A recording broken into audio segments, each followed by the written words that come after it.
Oi, gente. E aí, tudo bem? Hoje sim, sexta-feira. Hoje, outro dia eu falei que sexta-feira, mas era quarta-feira, gente. Mas enfim, hoje estamos aqui na sexta-feira. Vamos fazer mais a nossa live. Eu estava pensando, né, os assuntos que me levam aqui a fazer a live. Eu tenho buscado sempre assuntos que façam assim, tragam bem-estar, né, físico, emocional, um bem-estar psicológico, né, espiritual. Eu acho que as pessoas, a gente hoje em dia precisa muito exercitar várias partes da nossa identidade, né, como pessoa. A gente tem que procurar ficar antenado em muitas coisas, né?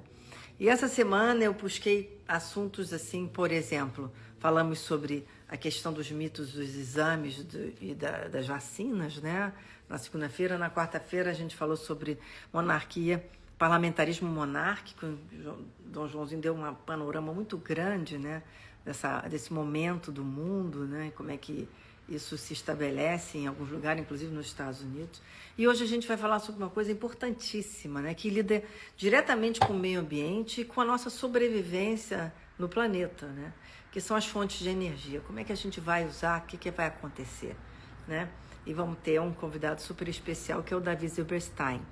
Mas eu estou aqui, antes de chamar o Davi, vamos ver quem está aqui, né? Regina, Anderson Guerra, Juliana Monteiro do Nascimento.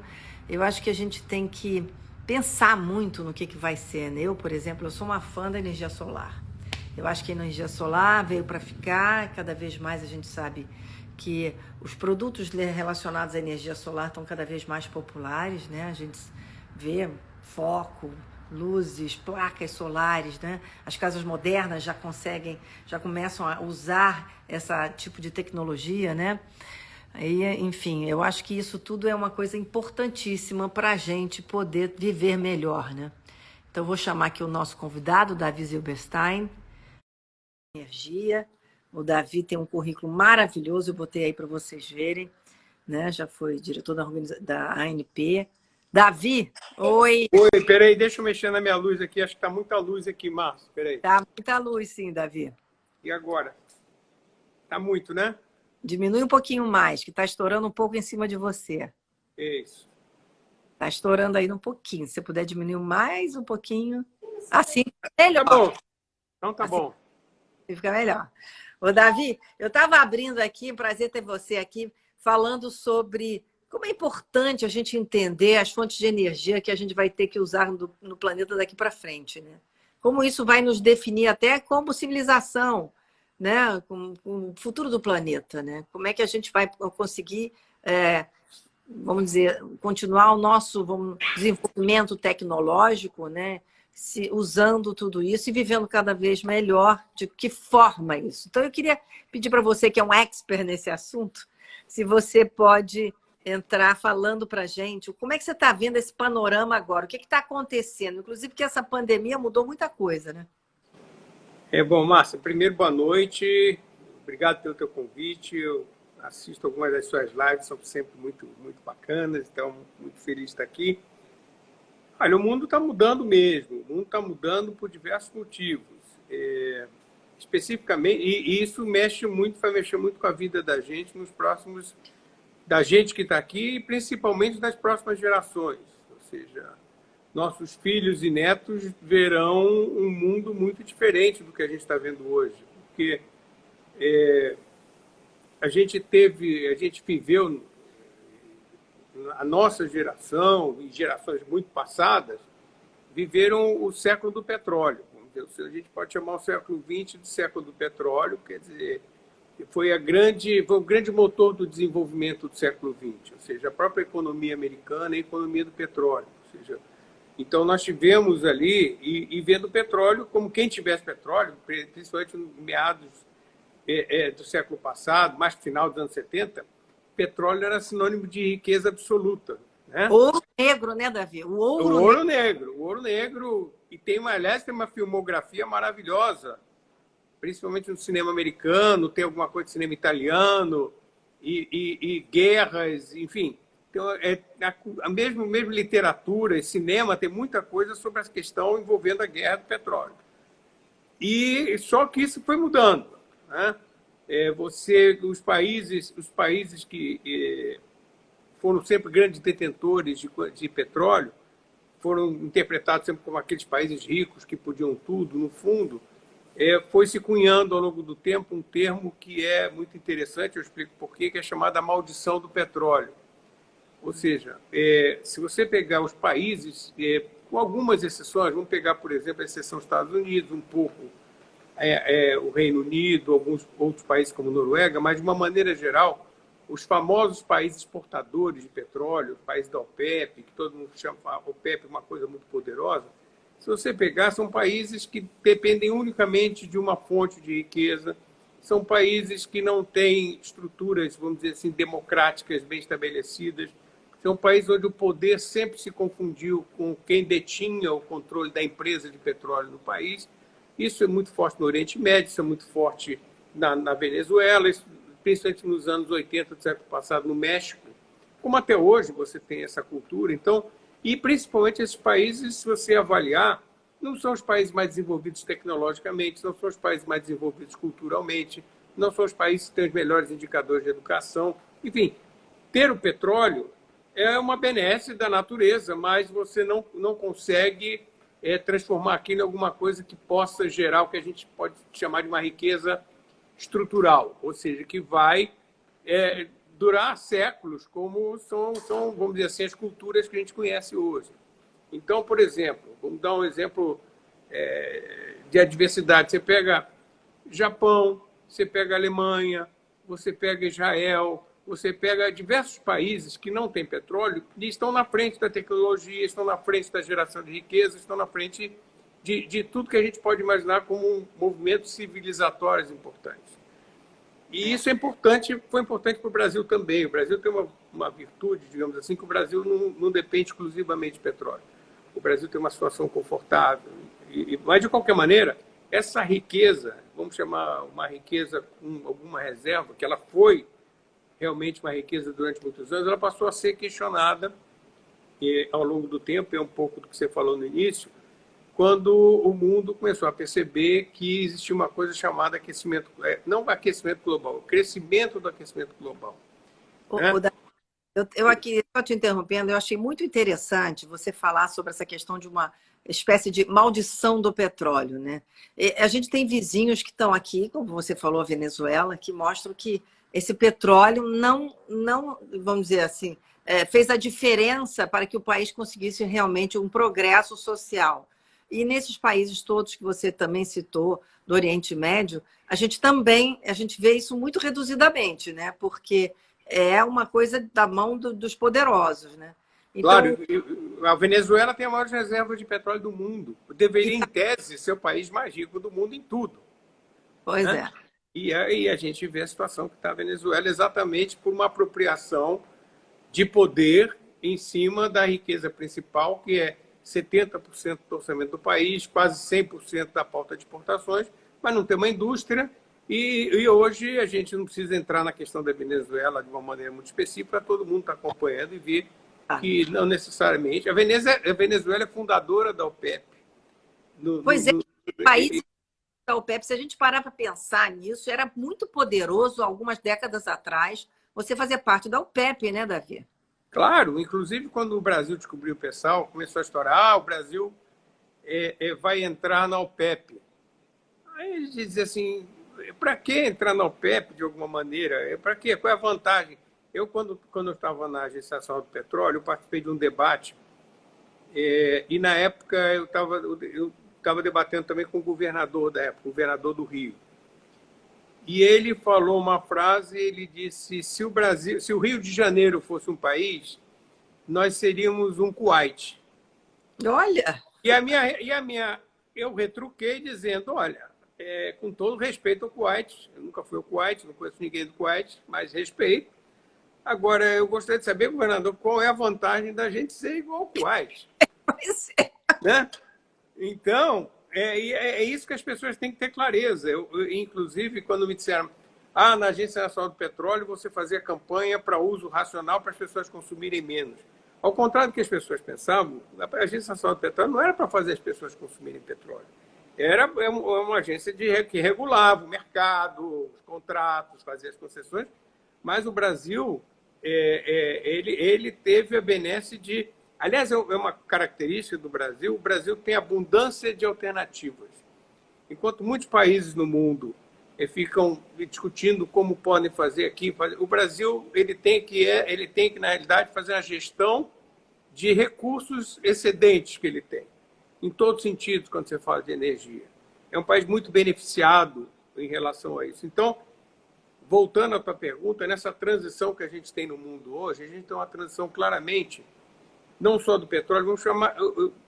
Eu não quero ser muito técnico nessa nossa conversa, muito pelo contrário, mas assim, a gente tem os chamados hidrocarbonetos, que são o carvão mineral, o petróleo e o gás natural. Tem a mesma estrutura molecular, por isso são chamados hidrocarbonetos. O carvão é o mais poluente, o petróleo é o segundo mais poluente, menos poluente, e depois o melhor, vamos chamar assim, deles é o gás natural.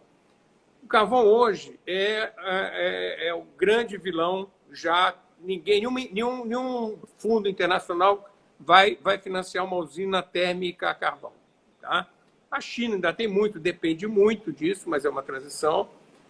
O petróleo já está entrando nessa faixa também. Eu dei uma entrevista há mais de 10 anos atrás do Gineton Moraes Neto, que é um cara espetacular, e ele pegou um mote de uma frase que eu falei na chamada do programa, que eu dizia que o petróleo daqui a 10 anos vai ser igual ao cigarro, vai ser visto igual ao cigarro. E hoje esse cigarro que a gente está vendo do petróleo é porque que eu estava falando do aquecimento global. As pessoas dizem assim, somos contra o aquecimento global. Tem que tomar cuidado também, porque graças ao aquecimento global a gente está aqui conversando. O aquecimento global, para quem não... existem muitas confusões em relação ao aquecimento global, camada de ozônio. O aquecimento global é como se fosse um grande escudo de calor em torno da Terra, que faz com que os raios do Sol, quando entram na Terra, uma parte é absorvida, uma parte volta, é refletida, e uma parte fica como calor. É o que mantém a temperatura que faz a gente viver. Se não fosse o aquecimento global, o chamado efeito estufa, a gente estaria vivendo hoje a menos 30, menos 40 graus Celsius. Então, a era do gelo não seria a humanidade como a gente conhece hoje. O que se discute hoje é a elevação da temperatura em função do uso excessivo dos combustíveis fósseis, ou desses hidrocarbonetos que eu falei antes. E essa é a grande questão hoje, que faz com que o petróleo ele seja, vamos chamar, do inimigo a abater. Ele é uma fatalidade, ele é inevitável, mas nós temos que procurar saídas no petróleo. E até aí... o preço do petróleo também desabou, né? O barril, né, Davi? O preço do petróleo... Não é mais, né? Não, e provavelmente não vai sair muito desse patamar. Antigamente nem há tanto tempo assim, se diz assim, tinha um conceito entre os economistas chamado peak oil, ou seja, em que momento a gente ia consumir tanto petróleo que não teria mais capacidade, a oferta de petróleo não seria capaz de a gente entrar numa situação grave de não ter como produzir energia. Agora aconteceu um fenômeno extremamente interessante e muito legal, que eu acho, muito favorável. O peak oil é o contrário, ou seja, nós estamos tendo tanta oferta e uma demanda que não acompanha essa oferta, ou seja, o mundo está cada vez consumindo menos do que produzindo. E isso é um dos motivos do petróleo ter caído de preço também e fazer com que, por exemplo, outras fontes de energia estejam entrando. Tem muito a ver com a consciência das pessoas, tem muito a ver com a consciência das empresas e tem a ver com o desenvolvimento tecnológico de outras formas de energia. Quer dizer, então, essa é a grande mudança. Eu acho que essa geração que está vindo aí tem essa consciência muito clara, né? A gente tem que proteger o planeta, vamos procurar outras fontes de energia. Aí, pensando nessas outras fontes de energia, eu até falei que eu sou uma fã da energia solar.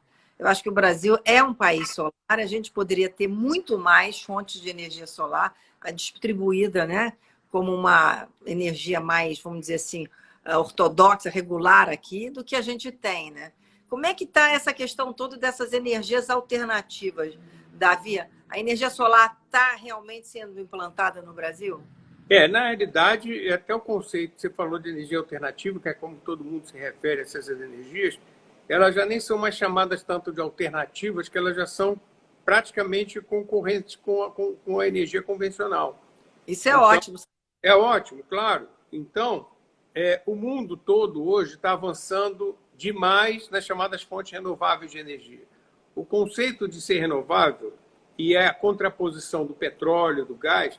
Petróleo e gás não são renováveis. Pelo menos eles demoraram 100 anos para se transformar de rejeitos animais e movimentos da terra, etc. Demoraram 100 milhões de anos para se formar. Nós não vamos esperar 100 milhões de anos para alguma Claro. coisa renovar.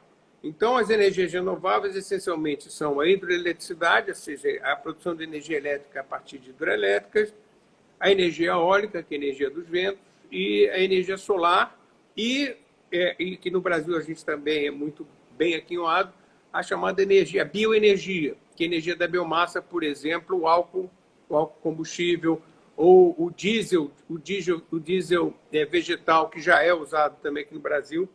Então, existe já um leque, já um conjunto de formas de produzir, de consumir energia, que está avançando muito. Primeiro, essas energias estão cada vez mais competitivas em termos de custo, porque também não adianta você ficar subsidiando. Mais caríssima, né? Não vai funcionar. Mas olha o que acontece. O mundo tem que ter uma transformação importante, por exemplo. O mundo tem que parar de subsidiar os combustíveis fósseis, especialmente petróleo e gás natural. Você tem uma ideia estimativa no passado de subsídios, ou seja, de criação de preços artificiais de preços de combustíveis fósseis, foi de mais de 300 bilhões de dólares. Se você começa a reduzir isso ou tirar isso, as outras fontes de energia ficam cada vez mais competitivas. Se você pegar uma parte desse subsídio e subsidiar fontes renováveis de energia, as coisas ficam muito mais fáceis para essas fontes de energia. E o que é interessante é que não é só... a gente sempre associa um lado romântico. Não, eu vou ser legal, não vou poluir. Não é questão só isso. Claro, é legal não poluir, ótimo.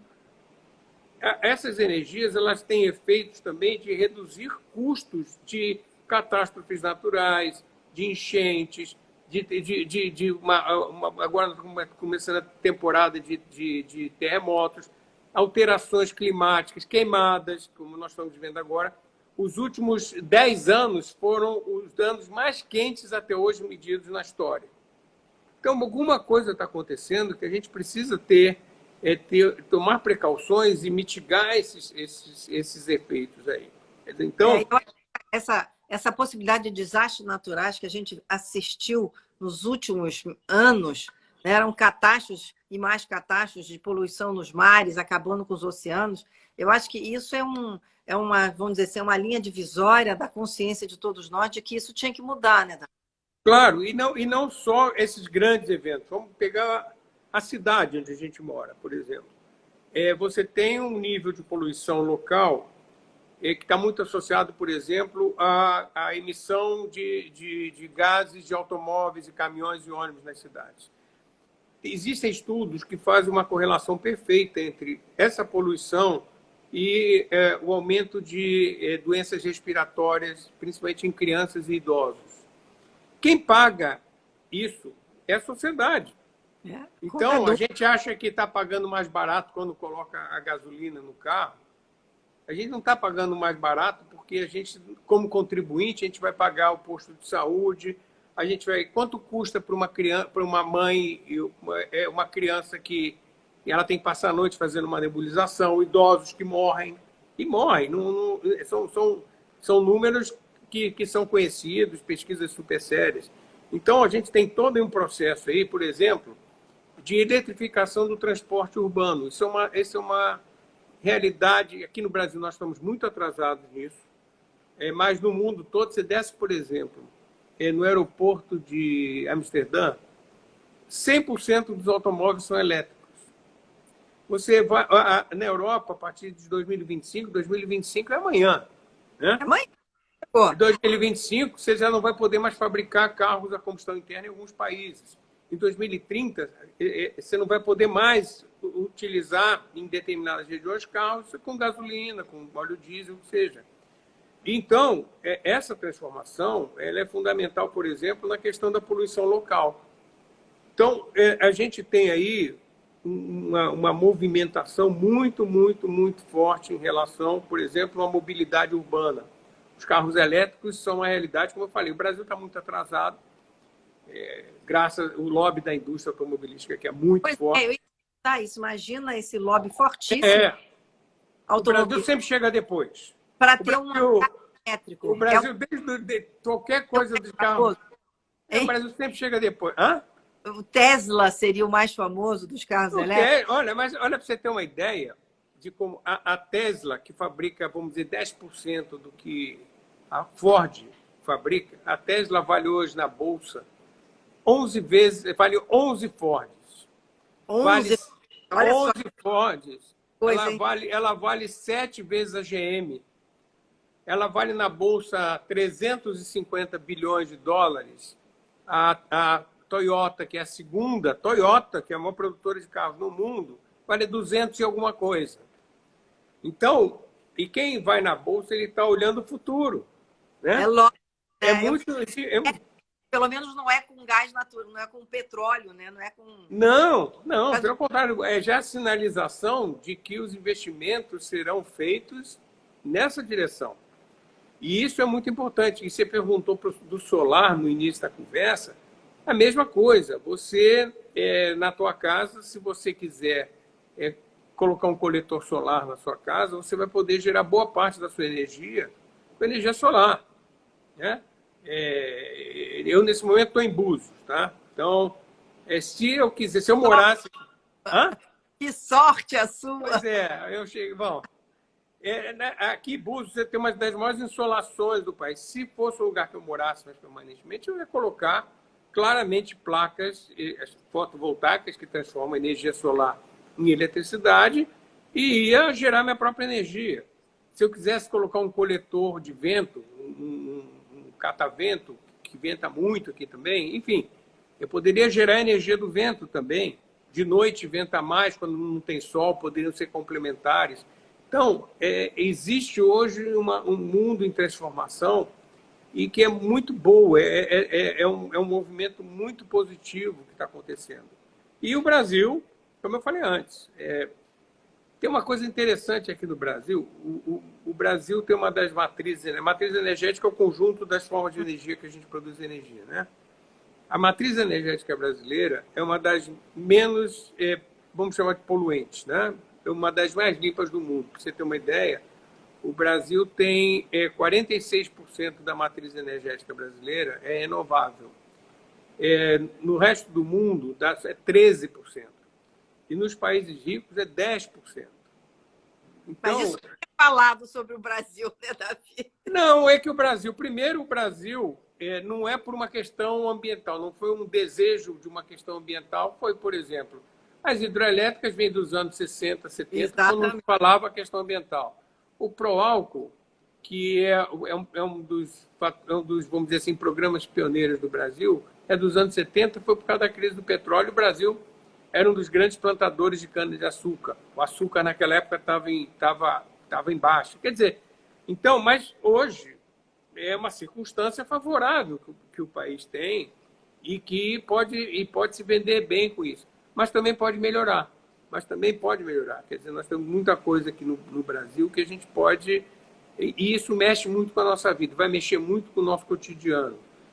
A nossa conta de luz, por exemplo, você pega uma conta de luz de Portugal, por exemplo, da EDP, que é a empresa portuguesa de energia, vem lá escrito 84% da energia que você está consumindo vem de fontes renováveis. Aqui no Brasil, agora, há cerca de menos de um mês atrás, a produção de energia eólica, energia dos ventos no Nordeste, foi capaz de atender 100% da demanda do Nordeste. Isso eu acho fantástico a gente saber. Espetacular. Maravilhoso. Eu achei que essa costa toda devia ser assim, né, Davi? Não, e mais ainda. Isso porque ainda não... Você está falando da costa, mas não é só na costa, não, por incrível que pareça. Os melhores aproveitamentos hoje não estão necessariamente na costa. Olha, eu não sabia disso, Davi. Mas agora tem outra tecnologia também de energia eólica que está em via, já tem licenciamento sendo pedido no IBAMA, que é a produção de energia eólica offshore, quer dizer, no mar, onde você tem ventos constantes em grandes volumes E isso já tem em outros países do mundo. Isso vai aumentar a capacidade de produção de energia eólica no Brasil enormemente. Mas muito, quer dizer. Então, isso vai dar um salto também. Eu estou dizendo, você tem algumas coisas na beira-mar, mas você vai ter no mar, Agora, a tem algum quilômetros da costa. meio ambiente quando você coloca essas grandes torres de energia eólica? Olha, qualquer coisa que você faça de energia, você tem impacto ambiental. Qualquer uma. Qualquer uma. É um conceito que é importante, é que não existe energia limpa. Então, as pessoas têm que ter consciência disso. Tem energias que são mais ou menos danosas. Por exemplo, energia eólica tem... Você pergunta, mas é vento, está rodando? Não. Tem problema, por exemplo, de mortes de aves migratórias. E não são poucas. Você tem a questão do barulho de quem vive próximo. A paisagem a gente acha interessante. Você viaja pela Europa, pega um carro naquela estrada, você fica impressionado e tal. Agora, depois na Califórnia, você vai. Agora você começa a olhar, depois de um tempo, aquilo ali não é uma paisagem natural. Você fica vendo aquelas paisagens da sua casa. Grande, né? Tem interferências eletromagnéticas também, que pela própria geração de energia, como se você morasse um pouco debaixo de uma linha de transmissão. Então, tem coisas que umas são melhores, outras são piores. No caso hoje, se você pegar, como eu falei antes, o grande problema hoje da humanidade é a questão do aumento do aquecimento global.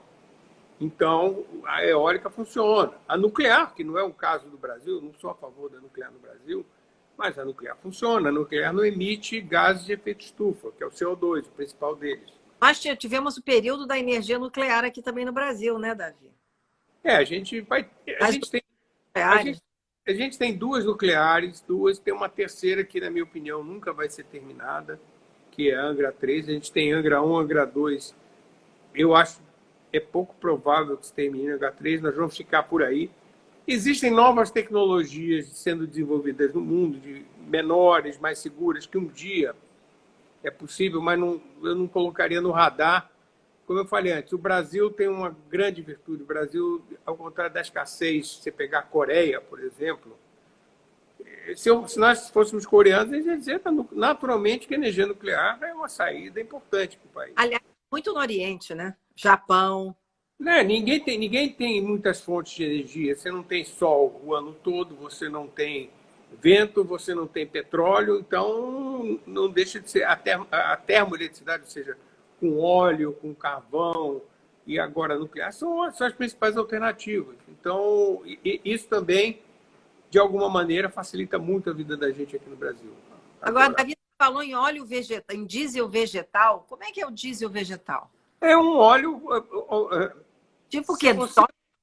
Não, por exemplo, você tem dois tipos de motor chamado motor a combustão interna. Você tem o chamado ciclo Otto, que é o ciclo a gasolina, tá? Que é um tipo de funcionamento de motor.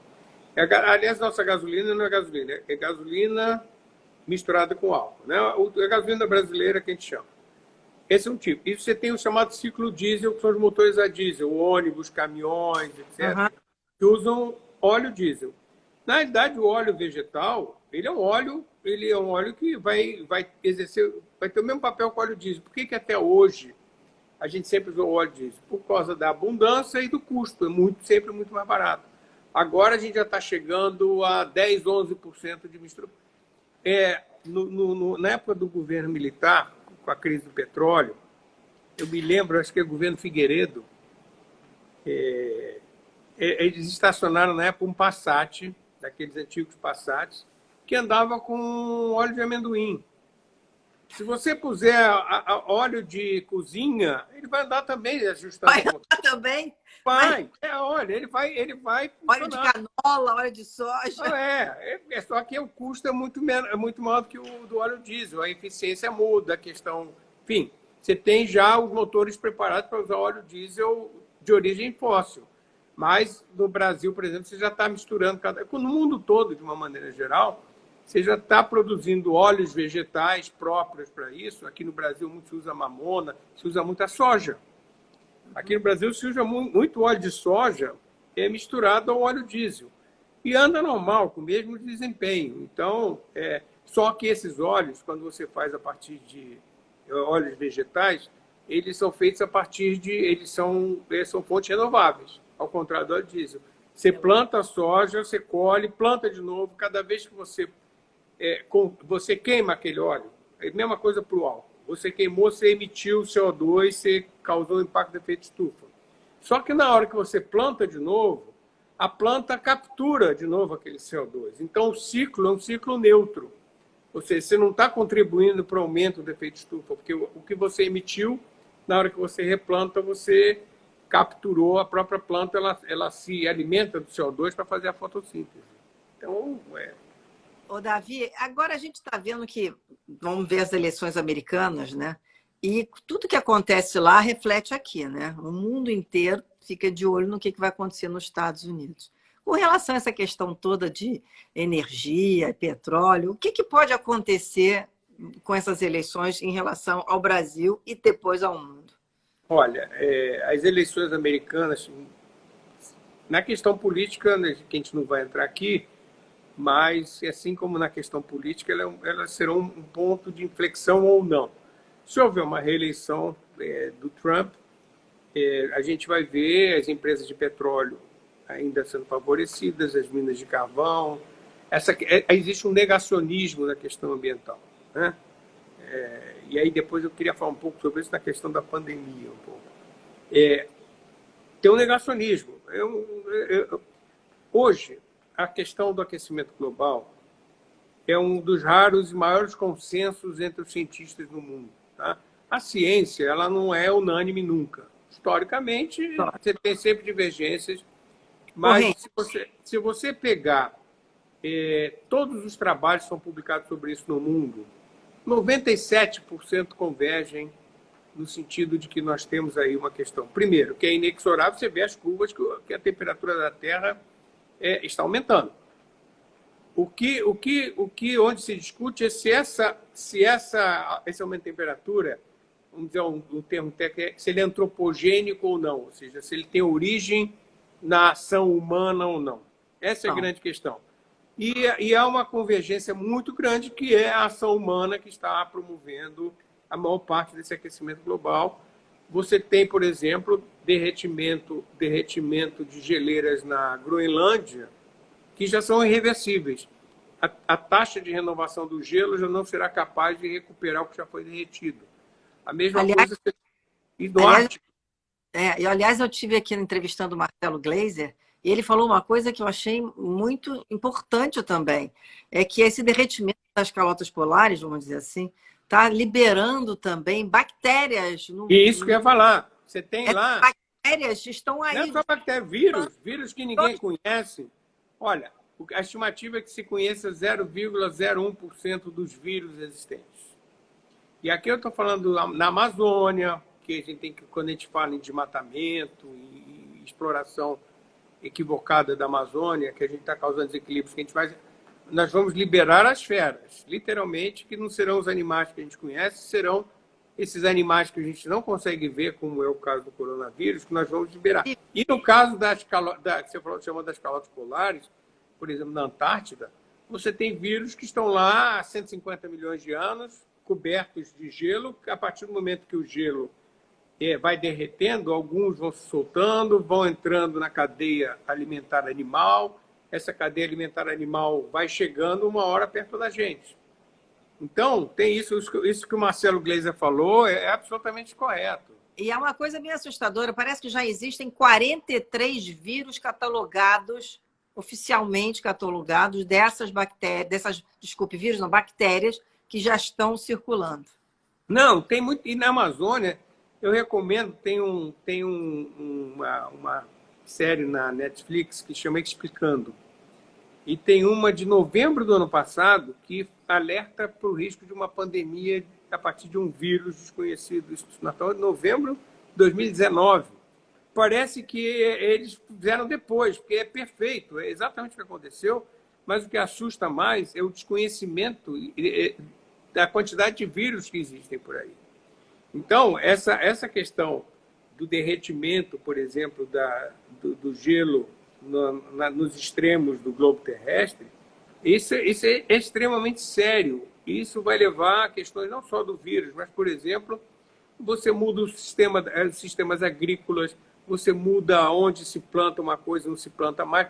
Isso vai gerar problemas que ninguém associa de uma maneira geral, mas vai gerar problemas de expulsão de pessoas de lugares onde elas não vão conseguir produzir comida e vão ter que se deslocar. Então, você vai ter movimentos, fluxos migratórios enormes e com todas as consequências que a gente conhece, sociais, e consequências até de guerras e humanitárias, principalmente, que a gente vai ter, muito em função dessa questão. Então, a gente fala do petróleo, a gente chega em crise humanitária de movimentos migratórios. Quer dizer, e os próprios animais também, que vão tendo que mudar e adaptar a sua cadeia alimentar. Né? Totalmente. E outras coisas que vão mudar, de espécies que vão desaparecer. E muita gente fala isso, que é o seguinte: a natureza ela vai continuar existindo. Pode ser que de outra maneira. Nós é que talvez não consigamos mais existir. É isso que eu sempre digo, as pessoas falam, tem que salvar o planeta ou não? O planeta fica. O planeta fica. Aí, precisa saber como é que a gente se salva. Claro, a gente está tendo uma... As pedras estão aí, os rios, os mares, tudo agora. Não, o planeta fica. Vai fazer. Não, o planeta fica e a gente tem que tomar cuidado, com a herança que a gente vai deixar para as gerações futuras, quer dizer. E que tem coisas que são absolutamente irreversíveis, quer dizer, você não tem mais quando você coloca em extinção uma espécie qualquer, aquilo acabou. E a gente tem espécies sendo extintas sem sequer que a gente tenha conhecido e que podem ter impactos super importantes em termos de saúde, em termos enfim, de uma maneira geral. O conhecimento da humanidade está se perdendo também. E tudo isso, de alguma maneira, voltando àquela história da convergência do conhecimento científico, muito em função de ações que nós, humanos, porque nós, desde que nascemos, nós somos predadores naturais. Né? Sempre. A gente nasce, você vai precisar se alimentar, vai precisar se vestir, você vai precisar se deslocar. Cada vez que você sai de um lugar vai para o outro, você está causando um impacto ambiental. Tinha uma época que eu dava umas palestras no segundo grau, principalmente.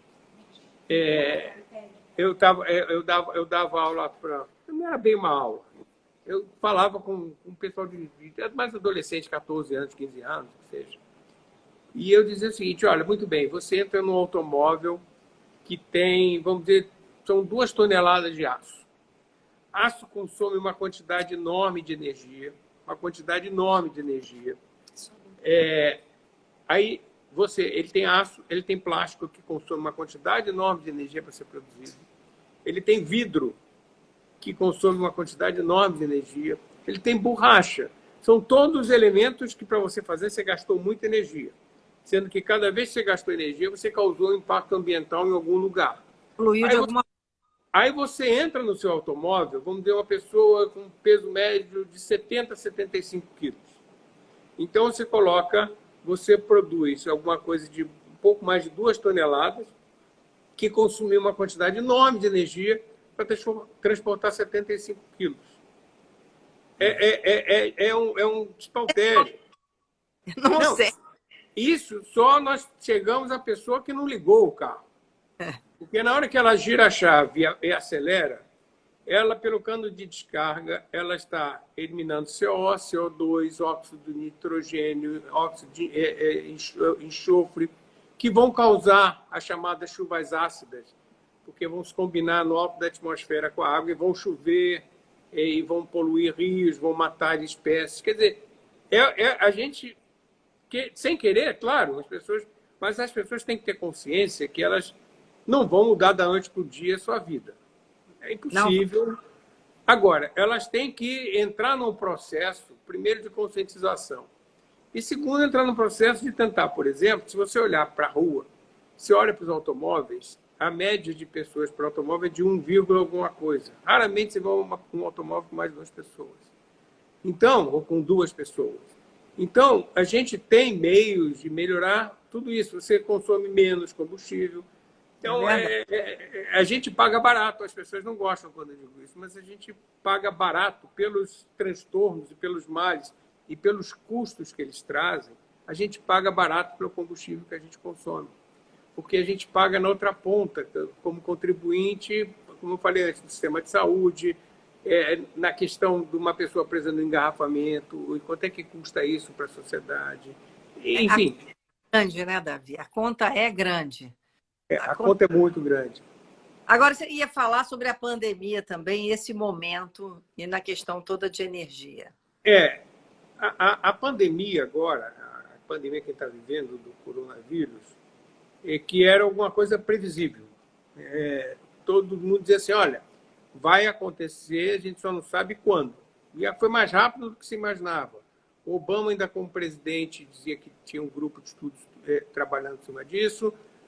Bill Gates falava disso e aconteceu agora. Só que eu chamo, por exemplo, de uma pandemia, vamos chamar de uma pandemia aguda. Ou seja, nós estamos vivendo há 5, 6 meses em condições adversas, com quarentena, com isolamento social, com, enfim, uma série de restrições, né? E vamos resolver isso. Vai acabar, seja pelo fim do ciclo do vírus, a vacina deve chegar, mais alguns meses, enfim, isso vai passar. Agora, a gente está vivendo uma outra pandemia, que a gente pode chamar de uma pandemia crônica, que aí tem a ver com toda a nossa conversa inicial, que é a pandemia do aquecimento global, que ela está nos minando de uma maneira silenciosa quase, ou pouco perceptível. Ela é perceptível assim, olha, deu uma mega... Os incêndios na Califórnia aumentaram muito, ou as inundações do norte da Itália estão totalmente fora de controle. Mas isso vai acontecendo, só que vai chegar um momento, quando ela é crônica, a gente não vai ter como reverter isso. Não vai ter vacina, né? A gente não vai ter a vacina e vai dizer assim, voltamos à vida normal. A vida não vai ser normal. A gente vai ter que conviver com transformações permanentes. E a energia, no caso, como eu falei, depois de nascer gente, é o que mais degrada a vida no planeta Terra. Então, quando a gente fala, olha, vamos trabalhar na questão das energias renováveis por causa disso, não é só o lado de vamos ser legais, não vamos poluir, não vamos, não. É uma questão de sobrevivência. Essa é da espécie. Da espécie e de quem vem por aí. Porque se nós não tratarmos o petróleo como vilão mesmo, nós vamos, da noite para o dia, a gente não vai conseguir acabar com isso. Mas, se não é da noite para o dia, pode ser de 1 ano para daqui a 2 anos, cada vez isso é um processo.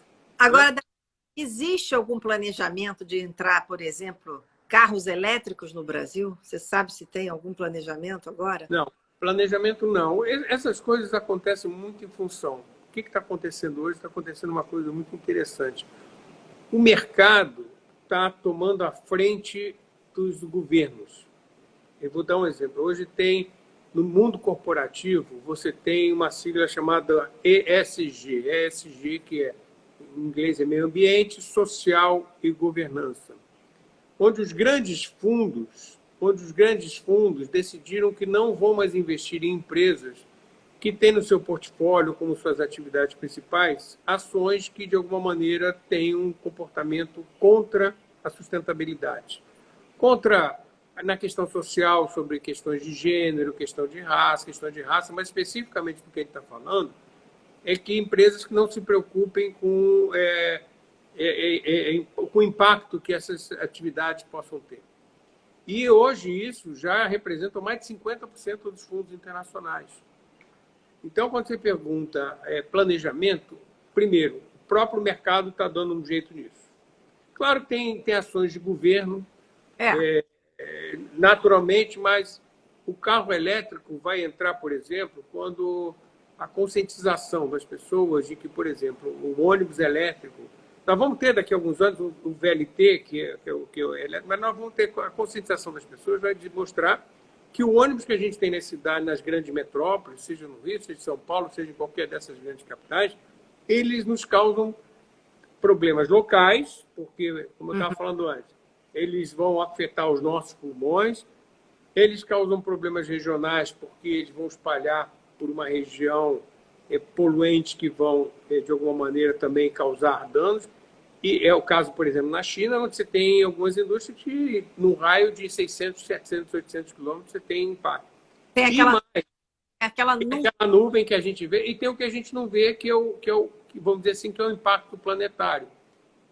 Mesmo microscopicamente, quando a gente acelera o nosso carro e que a gente está emitindo CO2, aquele CO2 ele tá, de alguma maneira, contribuindo para o aumento da temperatura média da atmosfera. Então, por exemplo, existem dados de emissão de CO2 por habitante no mundo. O Brasil está muito bem por conta daquilo que eu falei da matriz. Mas nós emitimos, nós brasileiros, você na média, principalmente as pessoas que usam carro, equivalente a 2 toneladas de CO2 por ano. Então, muito menos do que nos Estados Unidos, muito menos do que na China, muito menos do que nos países ricos, de uma maneira geral. Mas a gente...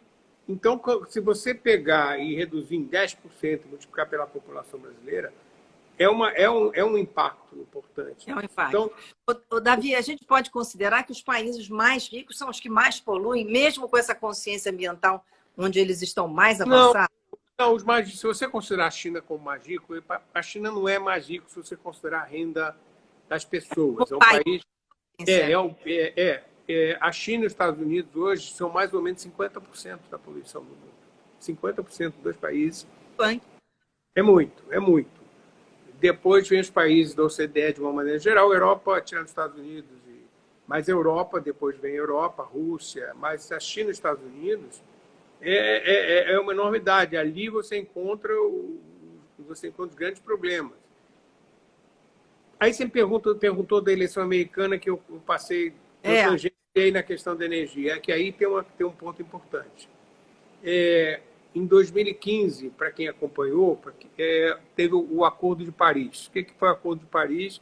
Que foi muito festejado. Foi um acordo onde o Brasil teve um papel muito relevante, muito importante, onde os países se comprometeram, não é mandatório, mas é um compromisso, com metas de redução de emissões de gases de efeito estufa. Isso vai ser reavaliado ao longo do tempo. O governo Trump saiu do Acordo de Paris. Se o Biden ganha, ele já disse que volta para o Acordo de Paris. Então, isso, por exemplo, é um impacto enorme. É verdade. Agora, durante a pandemia nos Estados Unidos,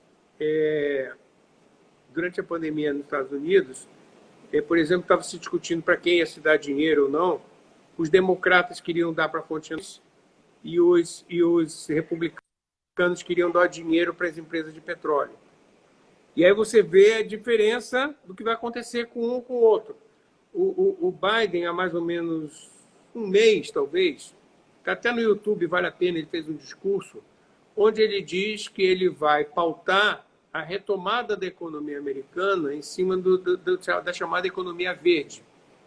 Ou seja, em cima de infraestrutura, mas uma infraestrutura baseada em conceitos de sustentabilidade de uma economia verde.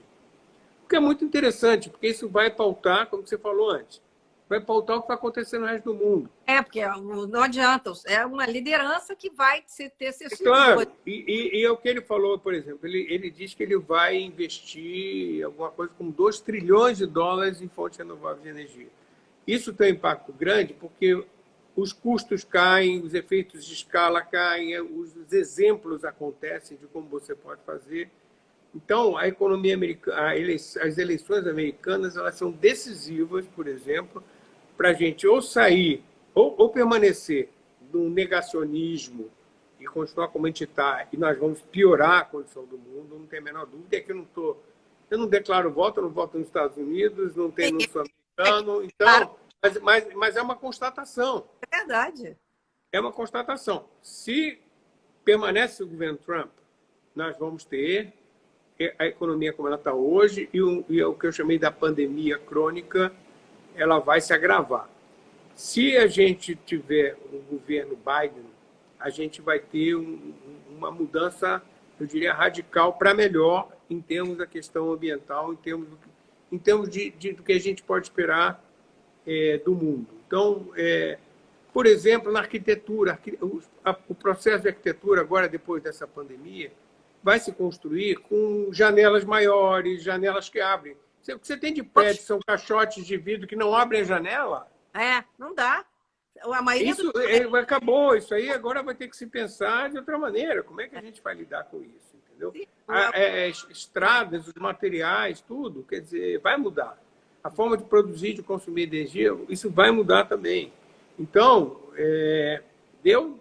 eu torço que mude, quer dizer, eu torço que mude. E o Brasil vai refletir muito o que acontecer lá. Então, isso é muito importante. Em termos de governo, nessa área, o governo brasileiro não é ruim porque existe já um processo em curso, tem muita relação com o mercado, as coisas vão caminhando, e o mercado, por exemplo, ano passado, de toda a expansão da oferta de energia brasileira, 20% já foi solar. E isso é crescente. E hoje o custo da energia solar nos leilões que o governo faz para energia daqui a 5 anos, 6 anos, eles são os mais baratos do que hidroelétrica, são mais baratos que termoelétrica, que eólica. São sinalizações muito boas, muito positivas que a gente está tendo aqui no Brasil. Mas é outro negócio, como você falou antes, você pegar a questão urbana, a gente tem muito desperdício na construção civil. Por exemplo, vou dar um exemplo interessante. O governo lançou essa semana, vamos chamar o Minha Casa Minha Vida 2 aí, tá? Construir milhares de residências populares e tal. Por que não, por exemplo, estabelecer metas de construção sustentáveis, onde você faça previsão de energia solar, onde você padronize, por exemplo, esquadrias de alumínio para você não ter desperdício, onde você, já que você está dando um subsídio, na realidade... Ou esquadrilha de PVC, que não tem problema. Não, o que seja, mas que o Brasil é um país que mais desperdício na construção civil, e isso é jogar energia fora.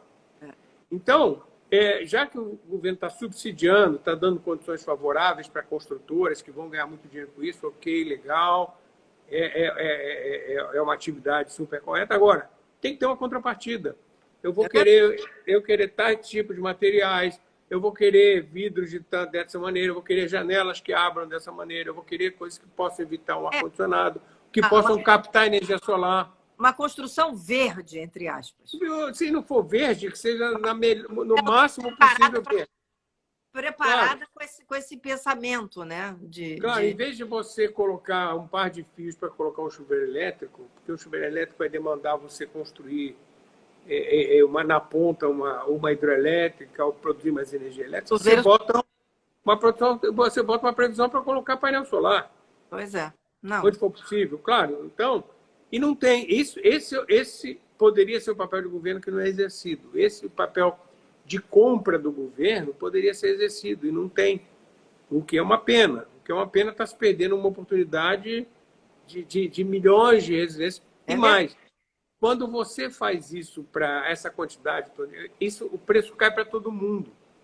Porque você vai construir alguns milhões de painéis solares, quando você ganha economia de escala, tudo fica mais barato. Tudo mais barato já. Para a gente, enfim. Davi, nosso tempo está acabando. Eu sempre paro um pouquinho antes, porque eu tenho medo que depois a gente some do ar.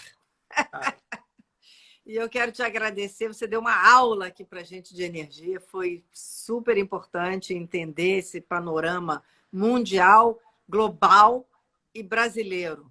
Então, quero te agradecer muito aí. Foi ótima a nossa live. Obrigado. Também, muito legal, Márcia. Obrigado a você, então. Foi um prazer enorme.